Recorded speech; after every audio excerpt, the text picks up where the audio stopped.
Jezabel. Se alguém fizer uma lista das mulheres mais infames da Bíblia, o nome desta princesa fenícia deverá estar no topo.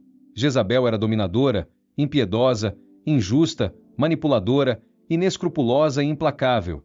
Sua perversidade era tão grande que ela matava pessoas inocentes como se não fossem nada. Foi o que ela fez com Nabote, por exemplo. Jezabel também fez de tudo para acabar com a adoração a Deus em Israel e se empenhou em destruir todos os profetas do Senhor. Inclusive, seu confronto com o profeta Elias marcou a história bíblica. Por tudo isto, com o tempo, Jezabel acabou se tornando um símbolo da corrupção espiritual, da idolatria, da imoralidade e da maldade. Neste vídeo, você conhecerá tudo o que a Bíblia diz sobre quem foi Jezabel. A história de Jezabel na Bíblia está registrada entre os capítulos 16 do primeiro livro de Reis e o capítulo 11 do segundo livro de Reis. Jezabel foi a esposa de Acabe, o rei de Israel, entre os anos de 874 e 853 a.C. Mas, antes de falarmos sobre as coisas horríveis que Jezabel fez no reino de Israel, primeiro precisamos entender sua origem. A Bíblia relata que Jezabel era filha de Ebal, o rei dos Sidônios, que na verdade governava sobre toda a Fenícia. Portanto, apesar de Jezabel ter chegado à realeza de Israel, ela era uma mulher estrangeira, descendente de um clã fenício. O nome do seu pai, Baal, significa Baal está vivo. E isto nos ajuda a ter uma ideia do tipo de influência que ela teve dentro de sua casa. Baal ascendeu ao trono após ter matado seu predecessor e reinou por cerca de 32 anos. De acordo com o historiador judeu Flávio Joséfo, Baal era também um sacerdote dos deuses Astar e Mkar.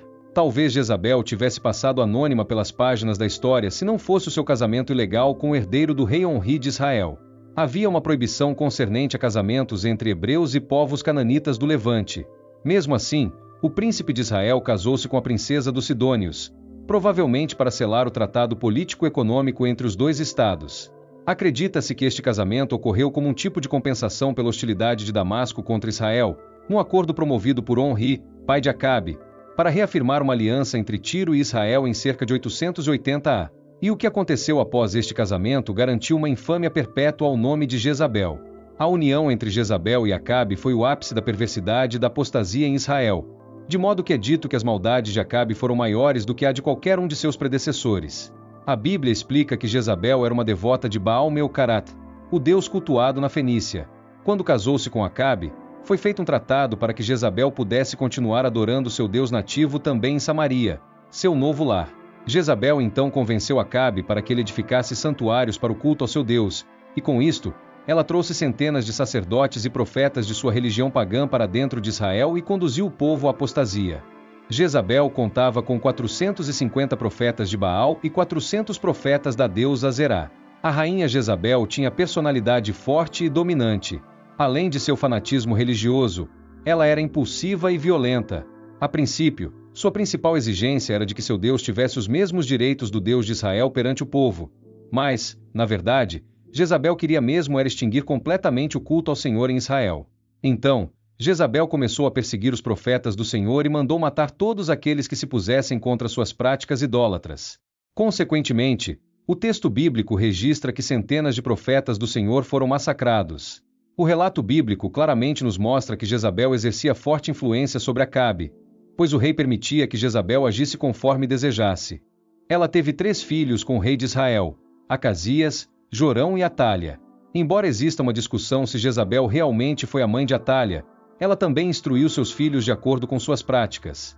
Atália, por exemplo, levou seus costumes reprováveis para Judá quando se casou com Jeurão, filho de Josafá, e quase acabou com a dinastia de Davi.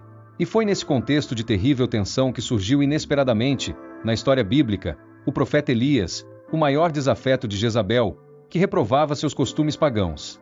Um dos episódios mais conhecidos da Bíblia, o profeta Elias realizou uma disputa no Monte Carmelo a fim de provar quem era o verdadeiro Deus. Então, a Bíblia diz que, naquela ocasião, sob a oração de Elias, caiu o fogo do Senhor.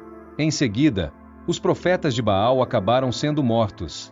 Mas, mesmo com a prova real do poder de Deus e com o massacre de seus profetas, Jezabel não diminuiu sua idolatria. Muito pelo contrário, seu ódio perseguidor se intensificou. Ela ameaçou o profeta Elias, que precisou fugir para o monte. Um episódio que retrata bem o nível de perversidade de Jezabel é aquele que envolve a história de Nabote. A Bíblia indica que Nabote era um homem que possuía uma vinha na vizinhança do palácio de Acabe, em Jezreel. O problema começou quando Acabe desejou a vinha de Nabote, mas o homem não quis negociá-la. No começo, Acabe até respeitou o direito de posse de Nabote, que desejava manter a terra de sua herança. Porém, Jezabel, de forma traiçoeira e impiedosa, acabou tramando um julgamento sob falsas acusações, que culminou na execução de Nabote e na tomada de sua vinha. Entretanto, este evento, combinado com outros atos de crueldade de Jezabel, trouxe terríveis consequências à casa de Acabe, que posteriormente acabou sendo exterminada de forma violenta sob o julgamento divino.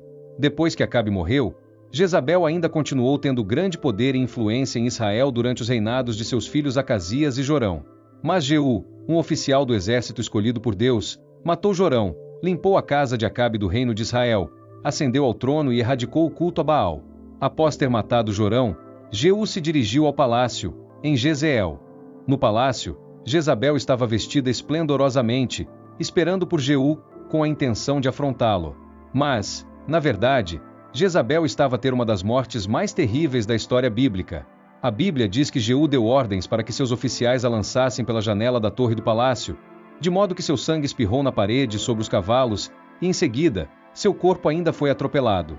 Então, Jeú fez uma refeição e depois ordenou que seus homens sepultassem Jezabel, pois, afinal, ela era filha de rei. É interessante perceber, no relato bíblico, que não atribuiu a Jezabel o título de rainha de Israel, mas apenas se referiu a ela como filha de rei, por ter sido filha de Ebal, o rei. Foi aquela mulher, mas quando os servos de Jeú foram sepultar Jezabel, eles encontraram apenas seu crânio, seus pés e suas mãos. Sua carne havia sido devorada por cães. E vale lembrar que, curiosamente, os cães também figuraram na morte de Acabe. Eles lamberam o sangue dele, conforme havia sido profetizado. Sangue do rei que ficou no carro em que ele estava, quando foi mortalmente ferido. Porém nós sabemos que nada disto foi por acaso. Na verdade, muito antes, a morte de Jezabel já havia sido profetizada pelo profeta Elias e se cumpriu exatamente conforme a sua profecia, da parte do Senhor, que dizia que os cães comeriam a carne de Jezabel, num terreno, junto ao antemuro de Jezeel. Isto significava uma morte extremamente desonrosa. Inclusive, quando os homens de Jeú voltaram e lhe contaram o que havia acontecido com Jezabel, imediatamente ele reconheceu que a palavra do Senhor, anunciada por meio de Elias, havia se cumprido. Mas, apesar de sua morte brutal, as influências negativas de Jezabel foram duradouras. Ela não apenas corrompeu seu marido, mas, por meio dele, também o reino de Israel, deixando marcas tão profundas e persistentes que, mais tarde, a corrupção espiritual foi a principal causa da queda do Reino do Norte. Além disso, a terrível influência de Jezabel foi além das fronteiras de Israel, pois sua filha se casou com o filho do rei Josafá de Judá. Isto quase levou a casa de Davi à extinção, pois a filha de Jezabel, Acabe, mandou matar todos os membros herdeiros da casa real de Davi e usurpou o trono. E, por tudo isto, a infame história de Jezabel, marcada por manipulação, perfídia e idolatria, se tornou símbolo de apostasia e imoralidade, e de tudo que há de pior e que se opõe à vontade de Deus. Agora, escreva nos comentários se você já sabia quem foi Jezabel na Bíblia e o que você pensa sobre o seu mau exemplo.